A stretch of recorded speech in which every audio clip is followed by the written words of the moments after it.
Je m'appelle Quentin. J'ai 28 ans. Je pense que je suis un travailleur, je pense que je suis un rêveur. Mes défauts seraient d'être hypersensible, si ça peut être un défaut, de prendre peut-être un peu trop à cœur et d'être un poil trop dur avec moi-même. J'aime le sport, le football en particulier, aussi la course, un petit peu de musculation. Ça me permet de travailler sur mes complexes corporels qui existent depuis l'enfance. De me sentir mieux, d'avoir un meilleur ego, d'avoir une meilleure confiance.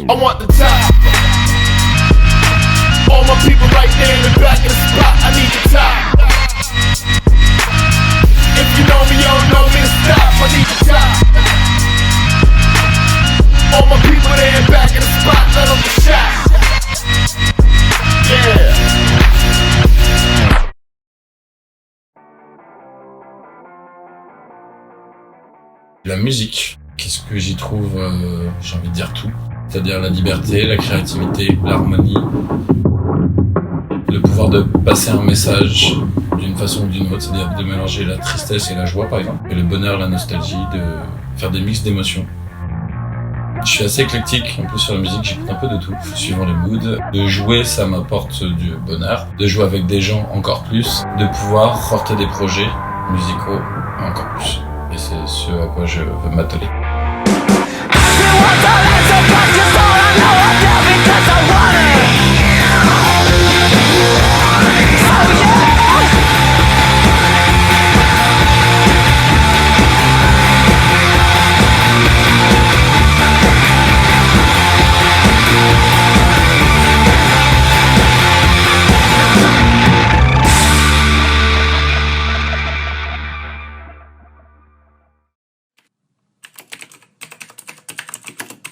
Dans la vie, je suis informaticien pour une grosse entreprise, un gros fournisseur d'internet et de téléphonie. Mon intitulé, c'est architecte. Je m'occupe de designer et de gérer les infrastructures sécurité.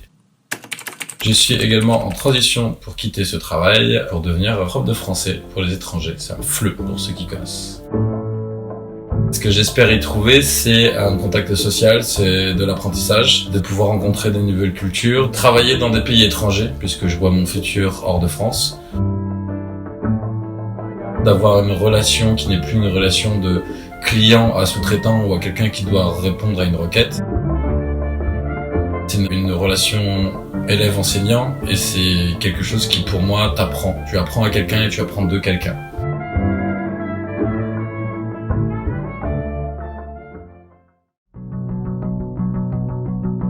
La jeunesse moderne, je sais pas trop ce que j'en pense. Je sais pas s'ils pourront nous sauver, tout ce que je sais c'est que nous on l'a pas fait non plus.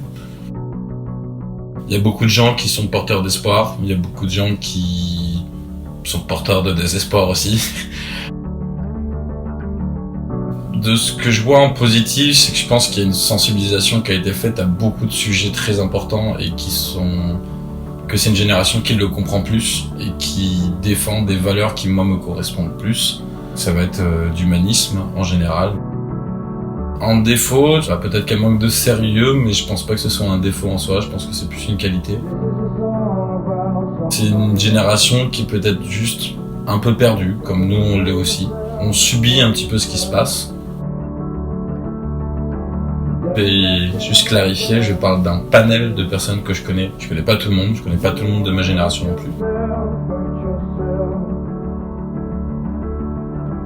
C'est hyper dur de faire des généralités, j'aime pas justement les gens qui en font.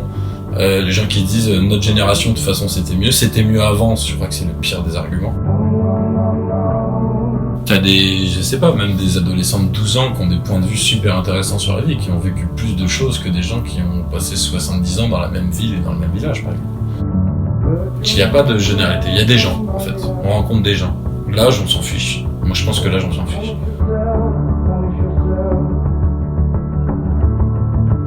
De ce que je vois, de ceux que je côtoie de cette nouvelle génération, c'est des gens qui ont envie de rayonner, qui ont envie de se libérer des chaînes qu'on a pu poser sur les générations d'avant et qui essaient de profiter de tous les droits et toutes les libertés qu'ils ont. Mais ça, je pense que c'est une chance.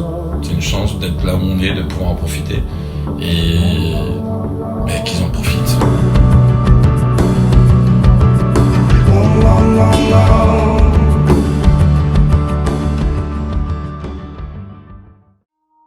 J'ai tendance à être assez pessimiste sur le futur, de la Terre en général, pas forcément que ça vienne d'une génération ou d'une autre.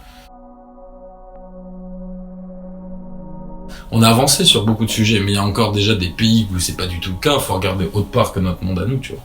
Il y a tellement de retard, moi je pense qu'on le rattrapera pas. Et il y a beaucoup de gens qui veulent qu'on le rattrape pas. Et c'est eux qui sont au pouvoir, et au final, ça va être très compliqué de déroger à la règle.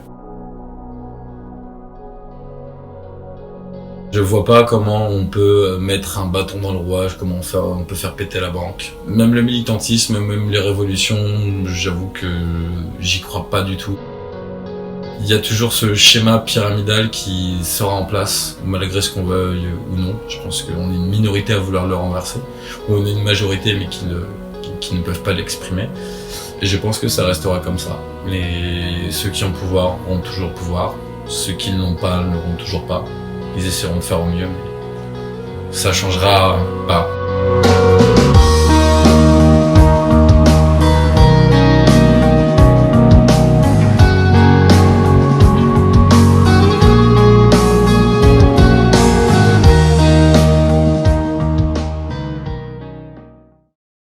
Ce qu'on manque, c'est d'empathie, de bienveillance et d'humanisme. Ne pas juger, c'est pas possible. On va pas se mentir, c'est pas possible. Tout le monde juge tout le monde, mais essayer de le faire avec juste bienveillance, en fait, c'est tout. Essayer de pas se fixer sur les premières impressions et pas se dire qu'il y a que des cons. C'est pas comme ça qu'on avancera. Et surtout éviter de discriminer ceux qui discriminent. Leur apprendre des choses, leur parler. C'est comme ça qu'on fonctionnera. Mon rapport à l'amour, il est jeune. C'est quelque chose que j'ai découvert assez tard, je pense. J'ai eu beaucoup de déménagements, donc j'ai eu un très grand sentiment de solitude pendant beaucoup d'années. Et justement, c'est quelque chose que j'apprends, de franchir ces frontières pour pouvoir laisser rentrer des gens, vraiment me connaître intérieurement, donc, on va dire dans tous mes états. Le boys don't cry, quoi. C'est encore inné, hein, c'est dur. Moi, je pense que j'ai réussi à le démonter vers mes 23-24 ans et encore. C'est quelque chose qui s'apprend. T'as des émotions, t'es submergé, fais avec, parle-en. Moi, avant, j'en parlais pas. Et ça me rendait encore plus triste, en fait. Ça me faisait même faire des erreurs. Boire tout seul quand t'es pas bien, c'est pas une bonne idée. Tendre la main pour quelqu'un d'autre, c'est facile. L'attendre pour toi-même, c'est là la grande difficulté.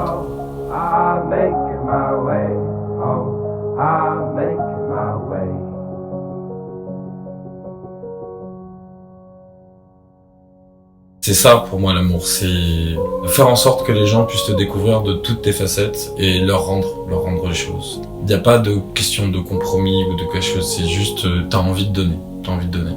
Pour moi c'est ça la base de l'amour, juste voir les gens heureux, voir les gens sourire.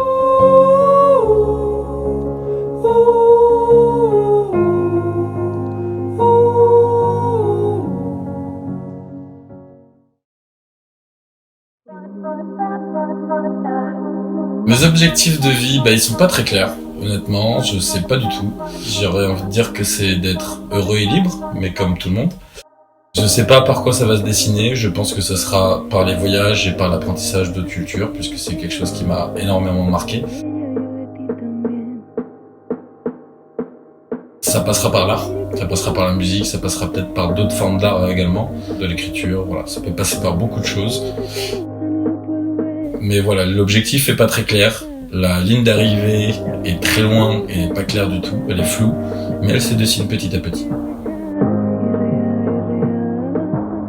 Moi, la liberté, j'associe ça au vent. Je suis né d'un signe d'eau, mais mon vrai signe, c'est le vent, parce que c'est comme ça que je vois, que je symbolise la liberté. C'est comme ça que je l'exprime, c'est une image. C'est que ça peut être autant très stable que très tempétueux, que très orageux. Ça peut t'émerveiller, ça peut te nuire, ça peut te faire peur, ça peut faire beaucoup de choses. Voilà, suivre son vent, malgré les tornades, malgré les périodes de calme, d'apathie, et essayer de t'amener vers une belle clairière, ce serait bien.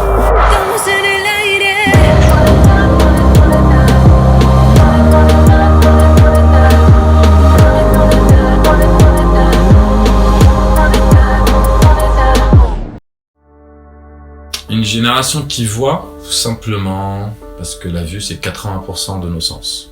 C'est la première chose en fait qu'on ressent quand on se lève. Même le fait de ne pas voir, on le ressent. La vue c'est tout, c'est le reflet, c'est observer, c'est épier.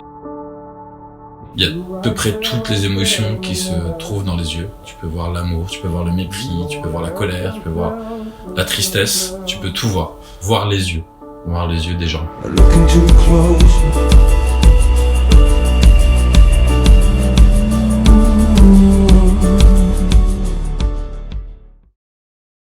L'écriture, c'est ma thérapie. Tu te soignes, tu te cures de tout ce que tu as. Tu sors tout, que ce soit de bon, que ce soit de mauvais. Le fait de le sortir, vraiment de le voir écrit, de te relire, de pouvoir affiner ton texte, c'est hyper constructif, c'est créatif au possible. C'est comme du sport, c'est des dribbles, c'est des passes, c'est des tirs, c'est des tacles, c'est des passes à d'autres gens qui vont marquer, c'est quelque chose qui est assez viscéral. Et en plus dans la poésie, dans le rap, puisque moi c'est ma forme d'écriture que j'aime le plus, les nouvelles techniques que tu peux avoir quand tu comptes les reds, les bars, les punchlines, les multisyllabiques, tellement de choses que tu peux faire en écriture, tellement de choses que tu peux faire.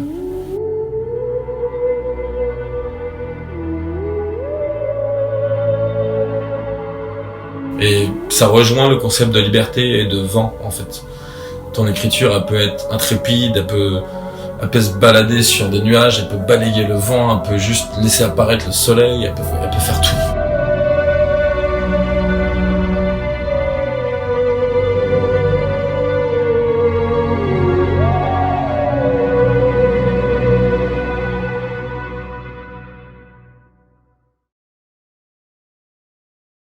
Je vois de mon balcon les gens qui jouissent de la vie spontanée ou enlisée dans leur monotonie. Je vois tous ces jeunes qui portent le destin en eux et du qu'on les sans se prendre au sérieux. Je vois ces anciens qui ne nous comprennent plus. La vie avant YouTube c'était sûrement mieux. Je vois cette débile profond et perturbé, rejetant toute personne qui ne peut leur ressembler. Je vois cette surconsommation qui nous bouffe. En 2021 une famille semble irréelle. Je vois cette ville qui ne dort jamais, regorge de bonne humeur et de secrets. Je vois ces drogues qui nous inspirent, qui abat notre bienveillance ou pire. Je vois que la roue tourne, le karma s'en occupera.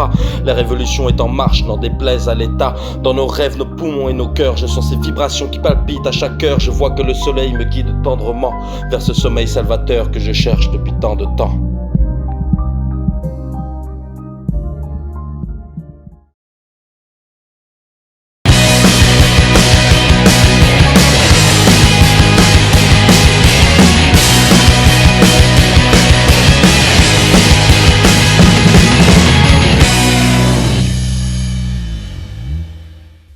Et Merde. on voit.